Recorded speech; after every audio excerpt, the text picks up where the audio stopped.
How does that correlate? Do you think that young people are really concerned about sustainability now? Or do you think that, it's just old people that are concerned because we've seen, we've been through it a couple times. Yeah, seen the decay. We're decaying right now. No, so yeah, and then also the next step is how can young people get more involved with sustainability in their life? Any thoughts on that? I kind of left it open, but what do you think?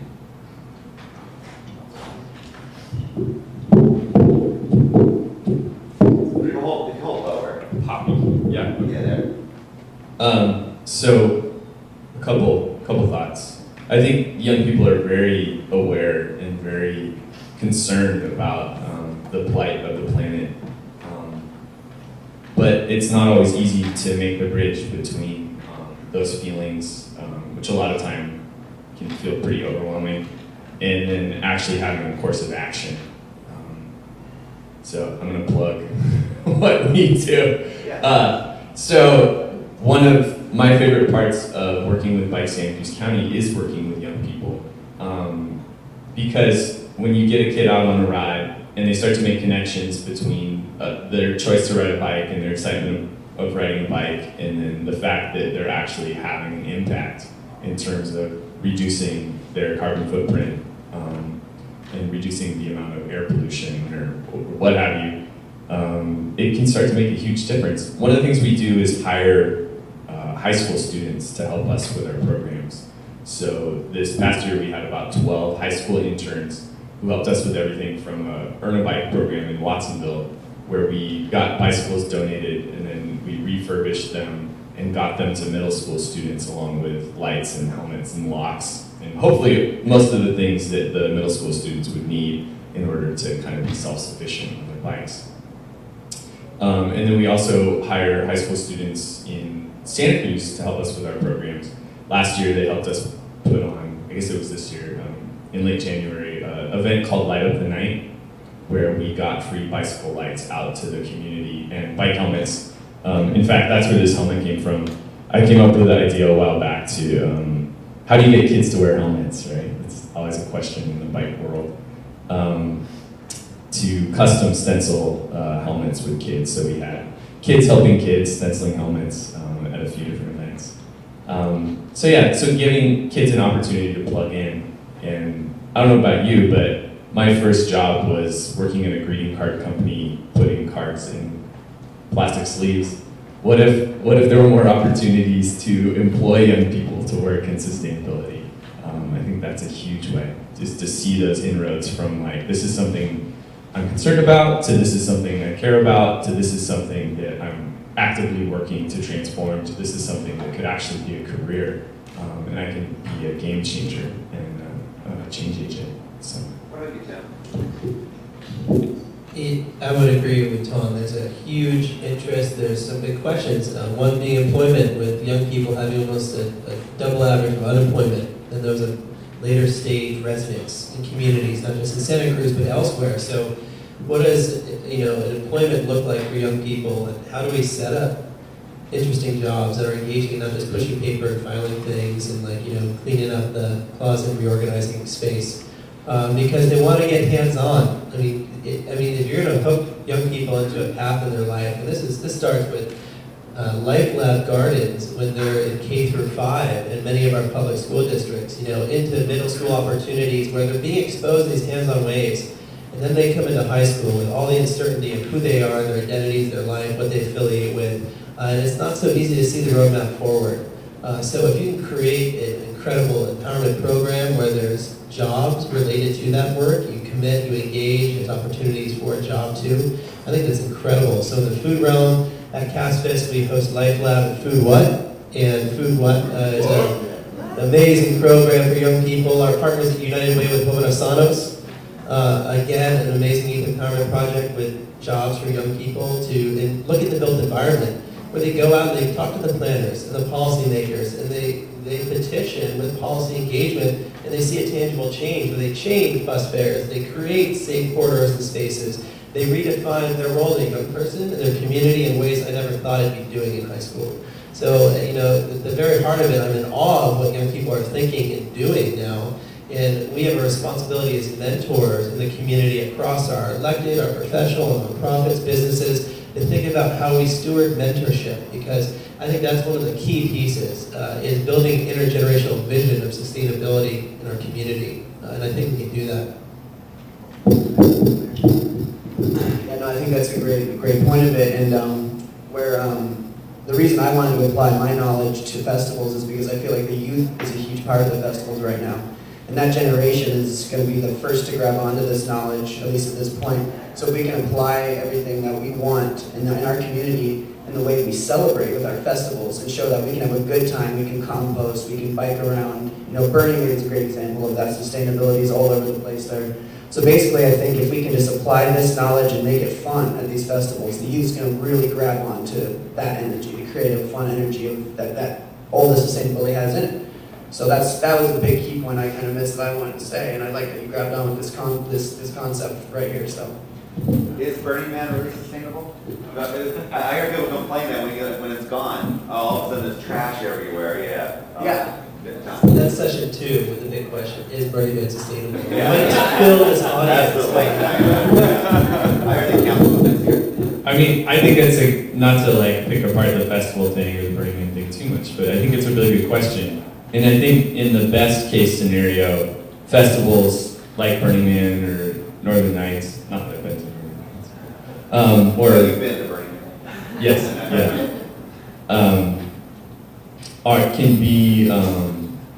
can be generators of the kinds of things that we want to see in the world. And I think the question is, you know, are we weekend warriors, or is this something that we're going to take into our lives and really embody?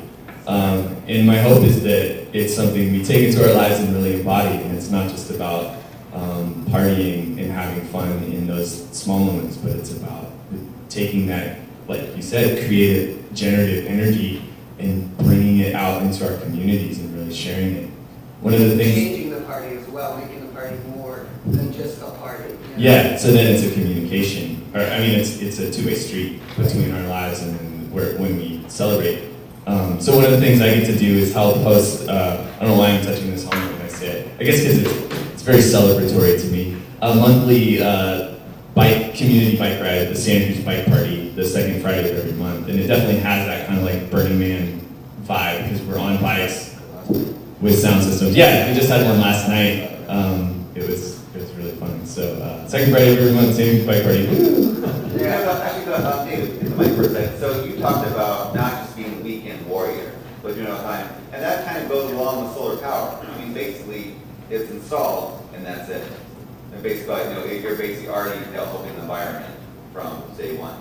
Yeah, it's really an easy thing to do. I was going to say though that, I mean, not that we all need to talk about every question, but it's going to be 2 questions. We got 2 minutes, so we have to close. Okay. Just that we've had probably about 80 students from UCSC over the last 5 years come through and do internships, and one of the main reasons why they come to Altera is because they see solar as one of the most visible, sustainable, and green things that you can do, but also makes sense from an economic perspective, at least in these sort of the way we've defined the economy and the way that, you know, we assign value in the economy currently without factoring in the externalities, for example. So it's, you know, that's it.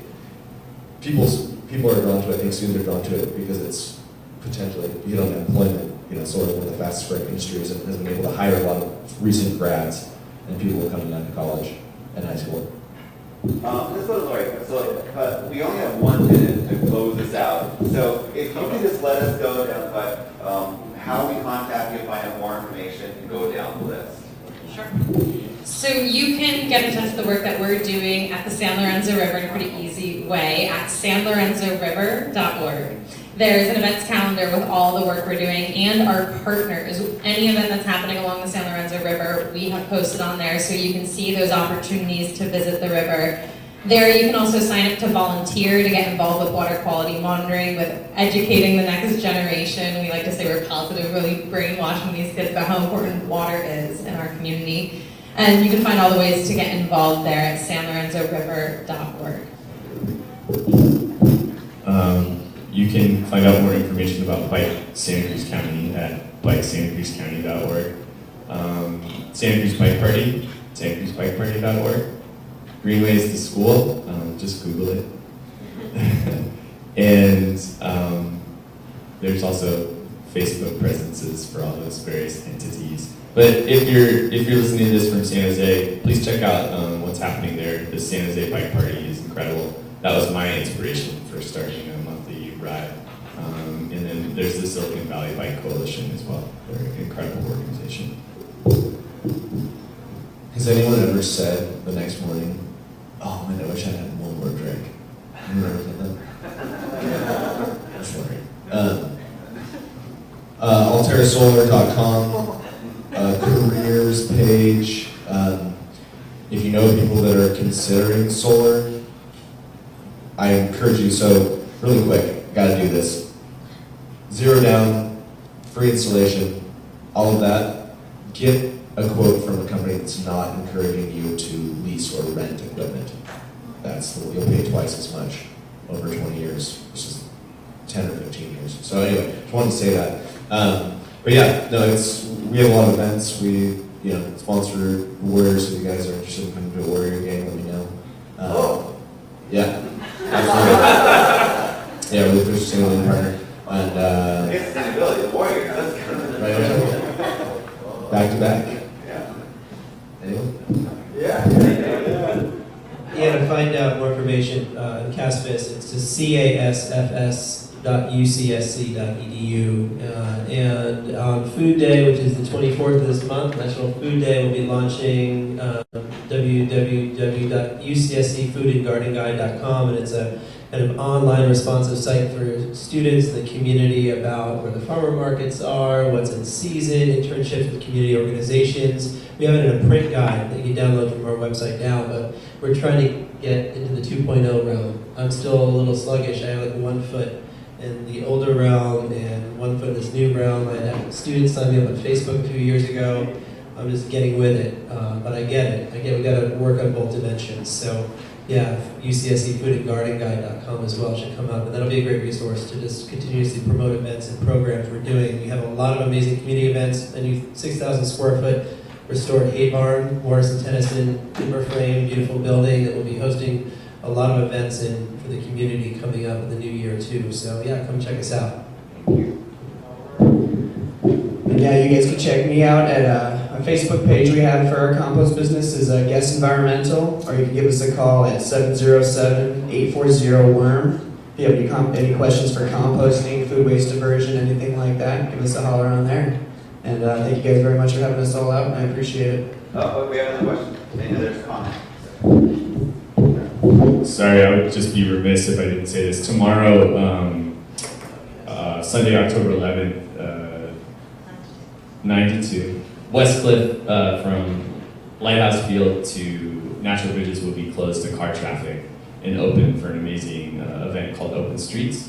And I know a lot of us here are going to be out there. We'll be doing custom helmet stenciling, bike powered smoothies, and bicycle powered spin art. What the heck is that? Come check it out. What time is it? From 9 a.m. to 2 p.m. in the afternoon. Solar cookies and solar. Wow.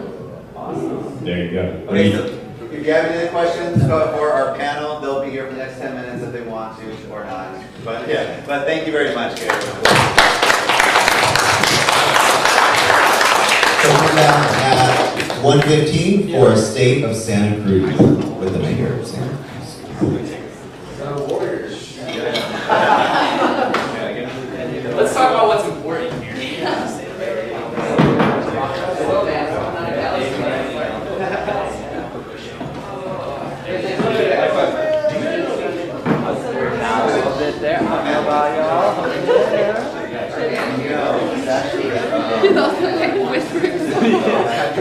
Start talking to myself. I want to hear.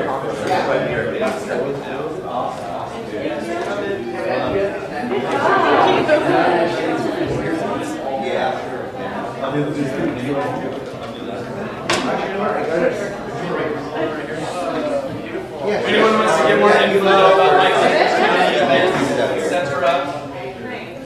Learning how to hold the bike is probably the hardest part. Yeah.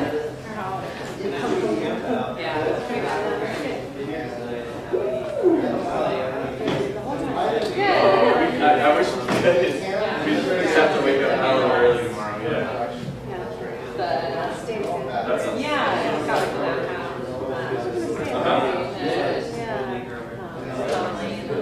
So. one of our board members. Oh, right, yeah. Oh, here. Yeah. I